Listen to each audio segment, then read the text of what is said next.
between the formal letter and informal letter. Okay. In the previous class, I already told you that the formal letter is an official letter and informal letter is an unofficial letter or personal letter. Personal letter और business letter में क्या main difference है वो आज आप लोग बहुत अच्छी तरह समझ लीजिए, क्योंकि जो बिजनेस लेटर्स होते हैं वो सारे ऑफिशियली लिखे जाते हैं, जैसे कि इंक्वायरी लेटर हो गया, calling sending quotation letter, tender letter और complaint letter, placing order letter, resume, all this things, ये सारी चीजें बिजनेस लेटर में आती हैं, ऑफिशियली आती है। इसमें कुछ पर्टिकुलर रूल्स को फॉलो करना पड़ता है, लेकिन पर्सनल लेटर में अनऑफिशियल होता है, उसमें कोई रूल्स रेगुलेशंस नहीं रहते हैं, आप कभी भी उसको किसी भी तरह से लिख सकते हैं। तो अब मेन डिफरेंस ये रहता है, जैसे कि business letters requires planning and careful thoughts. जब भी हम कोई बिजनेस लेटर्स लिखते हैं तो उसमें प्रॉपर प्लानिंग के द्वारा लिखते हैं। अगर हमने प्रॉपर फॉर्मेट फॉलो करते हुए बिजनेस लेटर लिखेंगे तो ये इफेक्ट पड़ेगा जब हम किसी भी कंपनी में, किसी भी इंडस्ट्री में हम भेजते हैं ऑफिशियल लेटर, वो अच्छा इफेक्ट आता है। आप रिज्यूमे भी जब लिखते हैं तब भी वो भी चीज आपकी जो होती है वो भी ऑफिशियल लेटर होती है, वो उस चीज को भी आप अच्छी प्रॉपर फॉर्मेट पे लिखना अति आवश्यक है। उसके बाद है जैसे बिजनेस लेटर रिक्वायर्स प्लानिंग, लेकिन यहाँ पर्सनल लेटर में there is no planning at all, कोई भी प्लानिंग उसमें जरूरी नहीं होती है। सेकंड में होता है business letters are formal in tone, जैसे कि बिजनेस लेटर में हम जब लिखते हैं respected madam, respected sir, dear sir, इस तरह से हम proper tone, proper respect manners के द्वारा उस चीज को बिजनेस लेटर लिखा जाता है। लेकिन पर्सनल लेटर में कोई भी सेट फॉर्मेट नहीं रहता है, आप कैसे भी लिखो, किसी भी नाम से लिखो, किसी को किसी भी तरह से आप उसमें संबोधन लिख सकते हैं। पर्सनल लेटर में कोई रूल्स ऑब्लिगेशंस नहीं है। थर्ड पे आएगा business letter follow certain rules such as observing. Business letter जब भी हम लिखते हैं तो ऑब्जर्व करते हैं कि हम इंक्वायरी लिख रहे हैं, कंप्लेंट लिख रहे हैं, प्लेसिंग ऑर्डर लिख रहे हैं, रिज्यूमे लिख रहे हैं। ऑब्जर्व करना है, कुछ भी उठा के कैसे भी करके किसी भी तरह से नहीं लिखना है, तो उसमें ऑब्जर्व करते हुए लिखना है।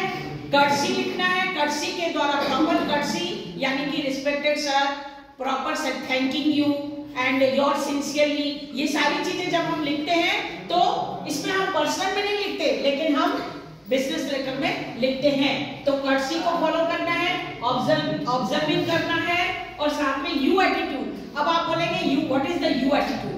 यू एटीट्यूड मतलब ये होता है कि जब भी हम कोई बिजनेस लेटर लिखते हैं तो सामने वाले के एटीट्यूड को समझते हुए, यानी कि उसका मूड, वो किस कंपनी का है, किस पोस्ट पर है, वो हमारे बारे में क्या सोचता है, या फिर अगर हमने कोई भी बिजनेस लेटर लिखा तो कर्टसी यानी उसकी कर्टसी को, अब खुद की कर्टसी को और उसकी कर्टसी को, उसके मैनर्स को, उसके सारे बिहेवियर को देखते हुए, अपने बिहेवियर को भी फॉलो करते हुए यू एटीट्यूड के द्वारा बिजनेस लेटर लिखा जाता है।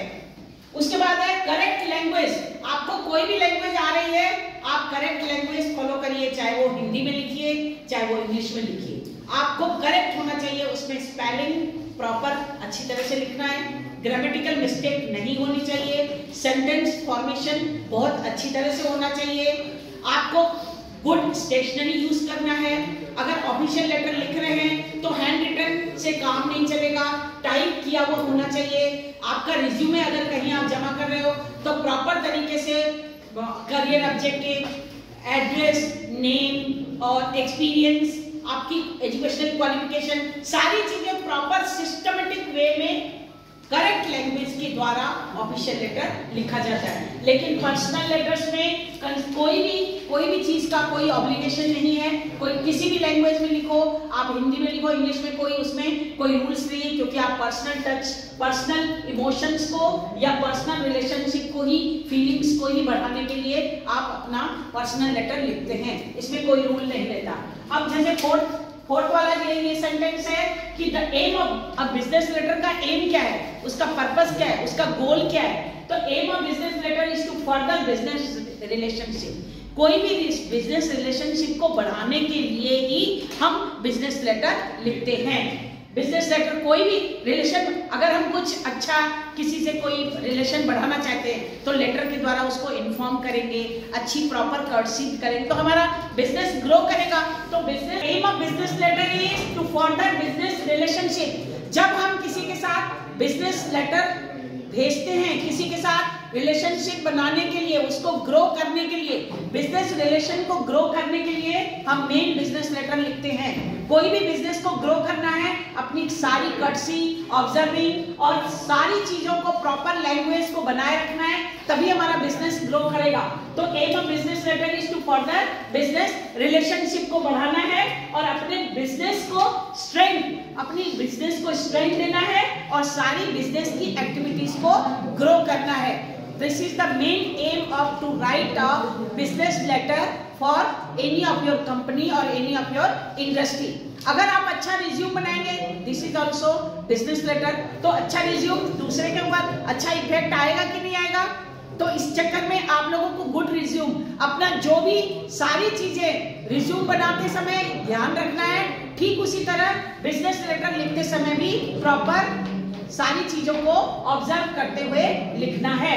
लेकिन पर्सनल में the aim of personal letter तो क्या होता है, उसमें कोई ऑब्लिगेशन नहीं रहता है, उसके बाद भी वो स्ट्रेंथन करता है हमारा पर्सनल रिलेशनशिप। अगर हम पर्सनल लेटर लिखते हैं तो हमको पर्सनल रिलेशनशिप को स्ट्रेंथ बढ़ती है, स्ट्रेंथन होते हैं। पर्सनल रिलेशनशिप बढ़ाने के लिए ही पर्सनल लेटर लिखा जाता है। तो aim of the personal letter is to strengthen the personal relationship, but here it is the business relationship.